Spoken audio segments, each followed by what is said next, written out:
I stand corrected.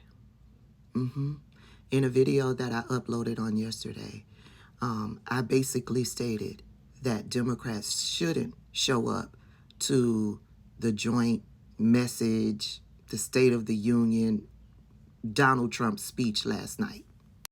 After listening to an interview that was conducted by my favorite white ladies over there on iHip News, they did an interview with one of our House representatives, Democrat House representative, I forget his name, and he educated me on the reason why Democrats needed to be there last night.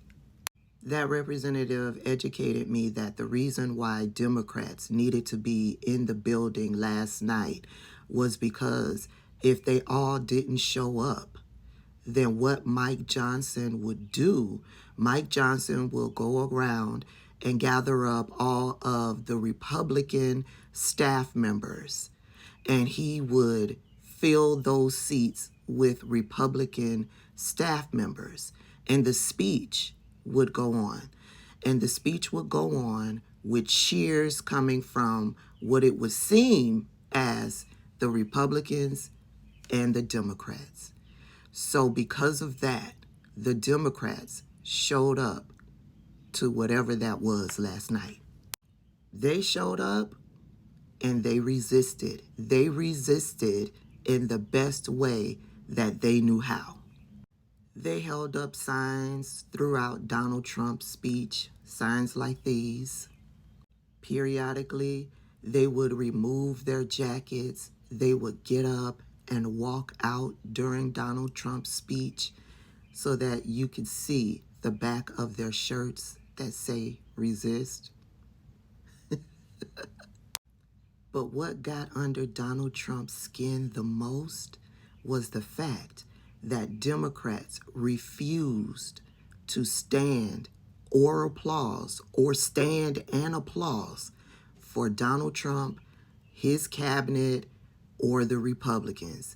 So much so that he had to mention it in his speech. Such speech to Congress. And once again, I look at the Democrats in front of me and I realize there is absolutely nothing I can say to make them happy or to make them stand or smile or applaud. Nothing I can do. I could find a cure to the most devastating disease, a disease that would wipe out entire nations, or announce the answers to the greatest economy in history, or the stoppage of crime to the lowest levels ever recorded.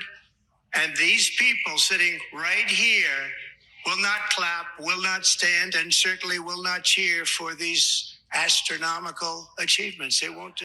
Let's be clear. Donald Trump is doing none of that. There is no reason to stand and applaud for Donald Trump.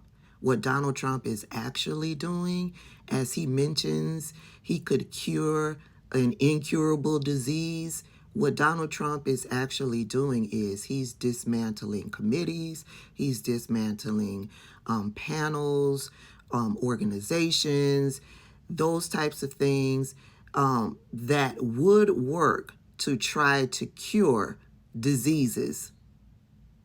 But that definitely won't happen now because of what Donald Trump and Doge has done. Side note, RFK, the health secretary under Donald Trump, dismantled the flu panel, the flu committee, the people who come together to look at the various strains of the flu to decide which strains would be best to fight against, and they do this every year. What strains to fight against and what compound should make up the vaccine to fight against those flu strains. Donald Trump and RFK Jr. dismantled that panel, that committee. So we're going to be fucked come flu season. Back to Democrats resisting last night. The most powerful moment of the night of a Democrat resisting, it happened in this moment. That right there is Representative Al Green out of Texas. He stood up, he disrupted the speech, stood up, pointed his cane at Donald Trump, and had a few words for Donald Trump. Here's the moment as it happened. Mr. Green, take your seat. Take your seat, sir. Take your seat. Finding that members continue to engage in willful and concerted disruption of proper decorum, the chair now directs the Sergeant at Arms to restore order. Remove this gentleman from the chamber.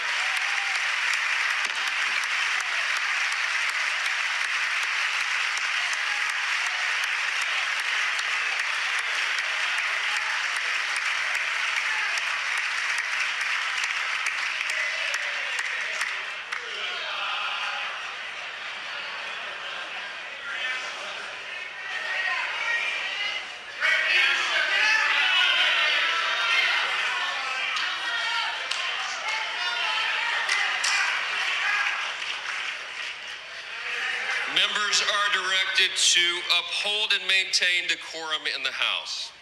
Mr. President, you continue. Thank you. Shout out to Representative Al Green out of Texas. Now that I've been educated on how this works, it would have been better if there were more Al Greens in the audience willing to disrupt that speech just as he did. Every time Donald Trump went to speak, there should have been a disruption. Shout out to Representative Al Green. Al Green was caught out in the halls of Congress, and here's some things that he had to say in regards to this situation. So what were you shouting to the president? The president said he had a mandate. And I was making it clear to the president that he has no mandate to cut Medicaid. I have people who are very fearful. These are poor people, and they have only Medicaid in their lives when it comes to their health care. And I want him to know that his budget calls for deep cuts in Medicaid. He needs to save Medicaid, protect it. We need to raise the cap on Social Security. There's a possibility that it's going to be hurt. And we got to protect Medicare. These are the safety net programs that people in my congressional district depend on. And this president seems to care less about them and more about the number of people that he can remove from the various programs that have been so helpful to so many people. It is the best way to get it across to a person who uses his incivility against our civility. He is a person who has consistently been used incivility against civility. Do you have no mandate? Is that what you said? Well, look, I'm willing to suffer whatever punishment is available to me. I didn't say to anyone, don't punish me.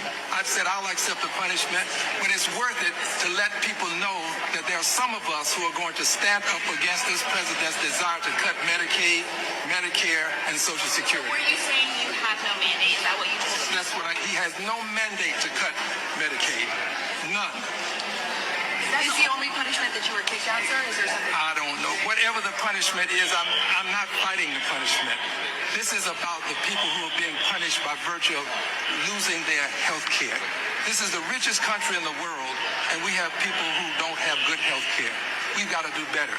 And now we're about to cut Medicaid, which is for poor people.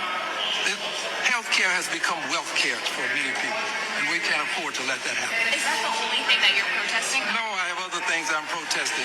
And I'm also working on my articles of impeachment. This president is unfit. He should not hold the office.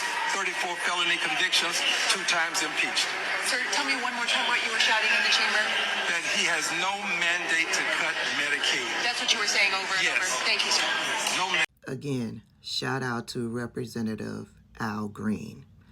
Towards the end of the speech, as Donald Trump started to give his closing remarks, this happened. This is a picture of all of the Democrats collectively standing together. They got up out of their seats and they all walked out. as Donald Trump was giving his closing remarks. Now that I have been educated on the rules of engagement when it comes to these types of speeches, I want to say well done, Democrats. Well done for working within the parameters that you had to work within. Well done. I still say that one by one throughout the entire speech, a Democrat should have fell on the sword like Al Green did. But well done. Well done.